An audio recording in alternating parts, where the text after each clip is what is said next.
So యూనివర్సిటీస్లో one of the very important thing library. అసలు గణపతి యూనివర్సిటీలో లైబ్రరీస్ ఎలా ఉన్నాయో చూద్దాం రండి. వావ్! సో ఎంట్రన్సే చాలా స్పేషియస్గా ఉందన్నమాట. సో ఆల్మోస్ట్ లైబ్రరీలో 66,000+ బుక్స్ ఉన్నాయి.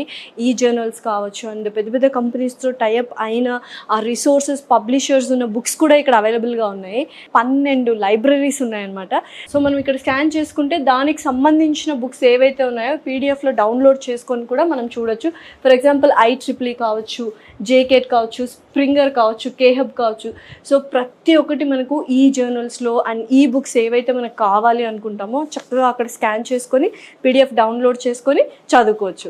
అండ్ ఇది ఎస్పెషల్లీ మనకి ఏంటంటే ఇంజనీరింగ్ వాళ్ళకి సంబంధించిన బుక్స్ అన్నీ ఉన్నాయన్నమాట. అండ్ ఎవరైతే టెక్స్ట్ బుక్స్ కొనకుండా ఉంటారో అలాంటి వాళ్ళందరికీ ఏంటంటే లైబ్రరీలో ఎవ్రీ సెమిస్టర్ వచ్చి ఆ సెమిస్టర్కి సంబంధించిన బుక్స్ అన్నీ తీసుకొని ఇష్యూ చేస్తారు వాళ్ళు. తర్వాత సెమిస్టర్ అయిన తర్వాత లైబ్రరీలో రిటర్న్ చేయాలి. సో ఇదేంటంటే reading room and discussion rooms కూడా ఉన్నాయన్నమాట. సో ఇది మొత్తం బుక్స్ తీసుకొని లైబ్రరీలో ఇక్కడ కూర్చొని చక్కగా చదువుకోవచ్చు. ఇది కూడా సెంట్రలైజ్డ్ AC అండ్ ఆల్మోస్ట్ మీకు చాలా స్పేషియస్గా కనిపిస్తుంది.